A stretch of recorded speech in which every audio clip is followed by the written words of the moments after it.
Good evening. तर last लेक्चरला आपण पाहिलेलं होतं ॲसिड हायड्रोलिसिस ऑफ इस्टर. आता बघायचं आहे अल्कलाईन हायड्रोलिसिस ऑफ इस्टर. इस्टरचं अल्कलाईन हायड्रोलिसिस कसं केलं जातं पहा. इस्टर आहे CH3 C double bond O आणि OC2H5 याला म्हणायचं आपण इस्टर. याचं अल्कलाईन हायड्रोलिसिस करायचं आहे. अल्कलाईन हायड्रोलिसिस करण्यासाठी डायल्यूट NaOH यूज करायचा. डायल्यूट NaOH यूज केल्यानंतर हा जो कंपाऊंड आहे, हा जो याचा आहे, हा पूर्ण ग्रुप निघून जाईल. या ठिकाणी याची याला कनेक्ट होईल आणि ON या कार्बोनिल कार्बनला कनेक्ट होईल आणि तयार होणारा कंपाऊंड आहे CH3 C double bond O ONA plus C2H5OH. H कोणाला कनेक्ट झाला? या O ला. It is connected towards O. C2H5OH. Clear आहे. त्याच्यानंतर त्याचं ॲसिड हायड्रोलिसिस करा. CH3 C double bond O आणि ONA it is reacts with HCl. This one is a dilute HCl and formation of काय तयार होईल या ठिकाणी? CH3 C double bond O. त्याच्यानंतर O हा झाला, हा H इथं कनेक्ट, इथं आला H plus NaCl. It is a acidic acid. Acetic acid. मग इंट्रोडक्शन काय? When ethyl acetate is treated with dilute NaOH, it gives sodium salt of acetic acid and ethanol, which on further hydrolysis in presence of dilute HCl, further treated with dilute HCl, formation of acetic acid. Clear आहे.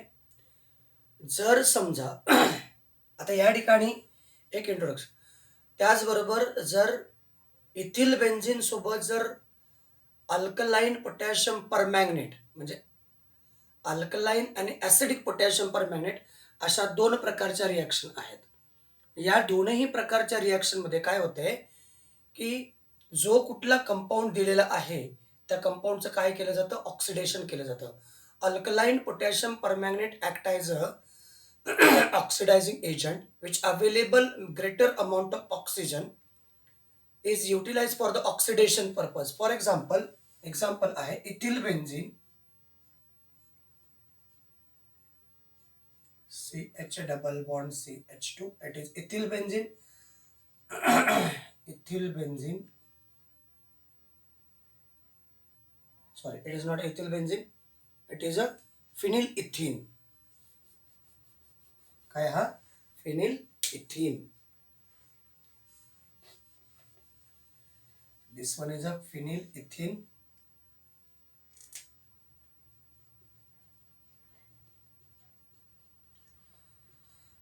याचं काय करायचं? Oxidation करायचं in presence of acidic potassium permanganate. Acidic KMNO4 या दोघांची reaction झाल्यानंतर, आता dilute कुठला आहे? H2SO4. या दोघांची रिॲक्शन झाल्यानंतर या ठिकाणी नेसेंट ऑक्सिजन येतील. आता नेसेंट ऑक्सिजन आल्यानंतर इथला हा डबल बॉन्ड ब्रेक होईल, याच्यातला एक ऑक्सिजन याला, आणखीन एक ऑक्सिजन या दोघांमध्ये. इथं तयार काय होणार आहे? बेन्झॉइक ॲसिड COO आणि H. इथं काय उरलं? CH2. मग इथं आला CO2 प्लस H2O. ऑक्सिजन किती लागतात? 4. देर is a 4 nascent oxygen is generated from that one. So that is a benzoic acid. याचं इंट्रोडक्शन काय? When phenylethene is oxidized in presence of acidified potassium permanganate, it gives benzoic acid. मग अशाच प्रकारचा सायक्लोहेक्झेनचं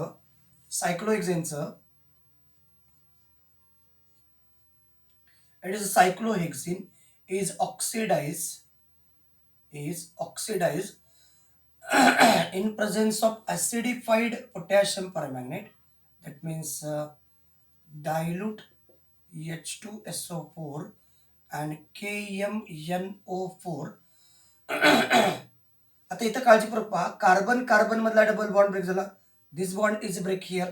मग उरलं काय पहा, या ठिकाणी हा बॉन्ड उरला, हा बॉन्ड उरला, इथला डबल बॉन्ड ब्रेक झाला. ब्रेक झाल्यानंतर हा जो सी आहे, इथं सी आहे आणि इथं एच आहे, हा जो सी आहे तो एच आहे. मग या ठिकाणी इथं एक ऑक्सिजन, इथं एक ऑक्सिजन, आणखीन ऑलरेडी एच आहे, एक ऑक्सिजन इथं, आणखीन एक ऑक्सिजन इथं. म्हणजे याचं कन्व्हर्सेशन COOH आणि इथं COOH, याला म्हणायचं adipic acid. It is a adipic acid. Clear आहे? तर अशा प्रकारे या दोन रिॲक्शन आपण याचं ऑब्झर्वेशन करत आहोत. ओके, त्याच्यानंतरचा पुढचा जो कन्सेप्ट आहे तो आपण लगेच कंटिन्यू करूयात. Now the next method for the preparation of carboxylic acid is from dry ice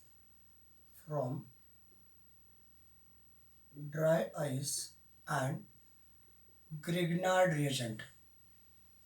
From dry ice and Grignard reagent. So dry ice is treated with Grignard reagent in presence of dry ether. So it is a C double bond O and double bond O. It is called as dry ice. Dry ice is treated with Grignard reagent. So R is connected towards carbonyl carbon and magnesium is connected to the carbonyl oxygen. In presence of dry ether, it gives magnesium complex. तर या ठिकाणी काय येईल बघा, इथं आला R, इथं आला C डबल बॉन्ड O, त्याच्यानंतर इथं आला O, त्याच्यानंतर Mg आणि या ठिकाणी Br. याला म्हणायचं मॅग्नेशियम कॉम्प्लेक्स. याचं ॲसिड हायड्रोलिसिस करा. In presence of acid hydrolysis by using dilute acid. Acid hydrolysis केल्यानंतर याच्यातला जो H आणि OH आहे, H is connected to here and OH is connected to here, not for here. OH is connected to the magnesium. So formation of the compound is, it is C double bond O, here is a R, here is a OH. It is a carboxylic acid. Clear आहे? कार्बोऑक्झिलिक acid.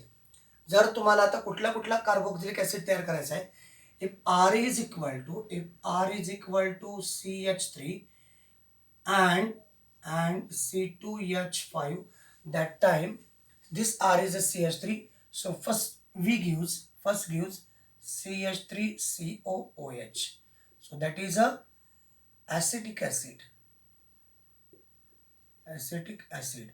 And if R is a C2H5, this R is a C2H5, that time formation of propionic acid, COOH, propionic acid.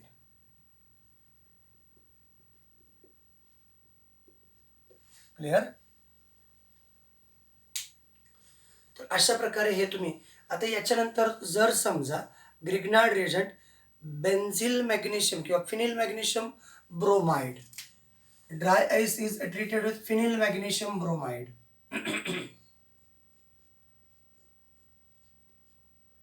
Mg and Br. Phenyl magnesium bromide is treated with the dry ice, C double bond O and double bond O. आता काय होईल, या ठिकाणी phenyl group is directly attached to the carbonyl carbon and magnesium group is attached towards here. In presence of dry ether, first gives magnesium complex. या ठिकाणी काय C ला काय कनेक्ट होत आहे, इकडच्या बाजूला कनेक्ट होतो, किंवा आपण असा कनेक्ट करू या बाजूला. Clear?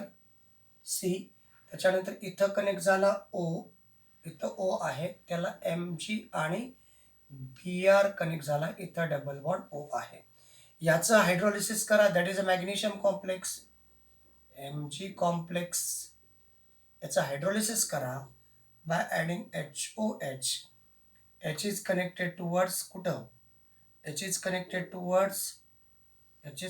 towards here, and OH is connected towards here.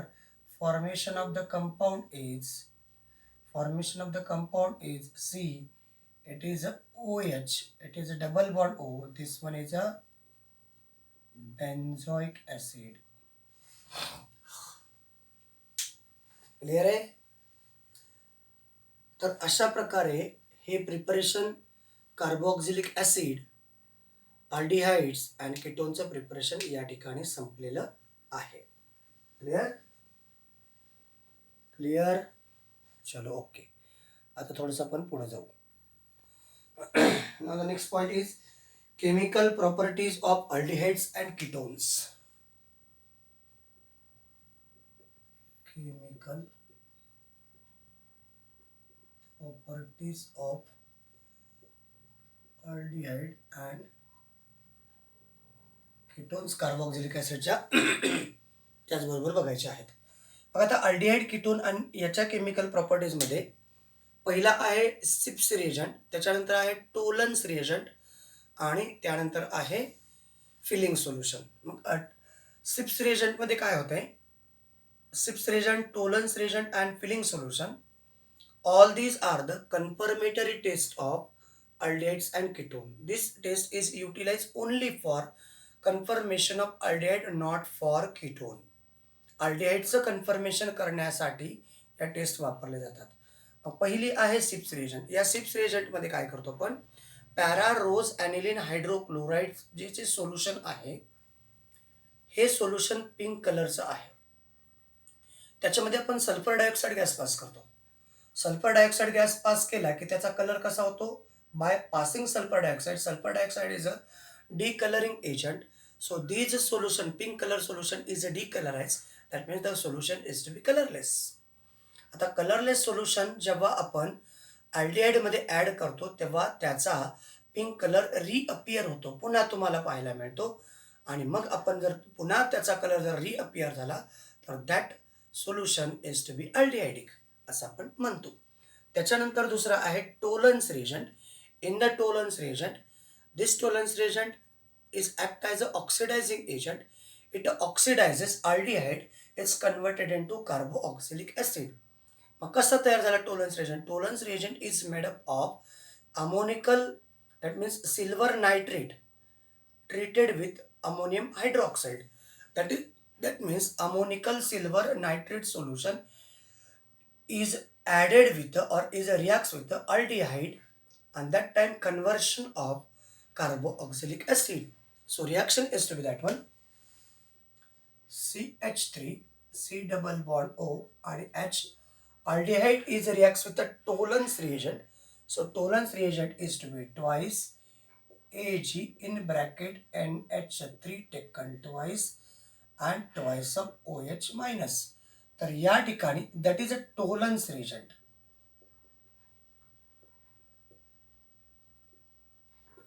That is a टोलन्स reagent. आणि मग काय होतंय? याच्यातला एक ऑक्सिजन या ठिकाणी ॲड होतो.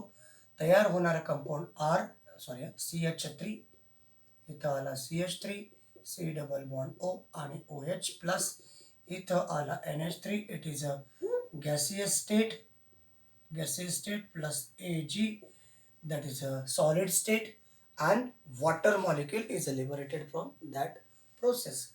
तर इथं NH3 किती आहेत? 2 2 4 4. सिल्वर आहे तर twice Ag. It is a twice Ag plus H2O. So there is a confirmation test. त्याच्यानंतर हा झाला Tollens reagent, Schiff's reagent, Tollens reagent. आता राहिला Fehling solution. Fehling solution is made up of, कोणापासून फिलिंग सोल्युशन प्रिपेअर केला जातो? Copper sulphate and sodium potassium tartrate, that is called as Rochelle salt. Sodium potassium tartrate आणि या दोघांच्या combination पासून एक कॉम्प्लेक्स तयार होतो. That solution is called as Fehling solution. It is also utilize for the conversion of aldehyde to Cu plus plus and twice of OH minus. It is a filling solution. Filling solution. हे solution याच्यामध्ये add केल्यानंतर याचं conversion it is a twice.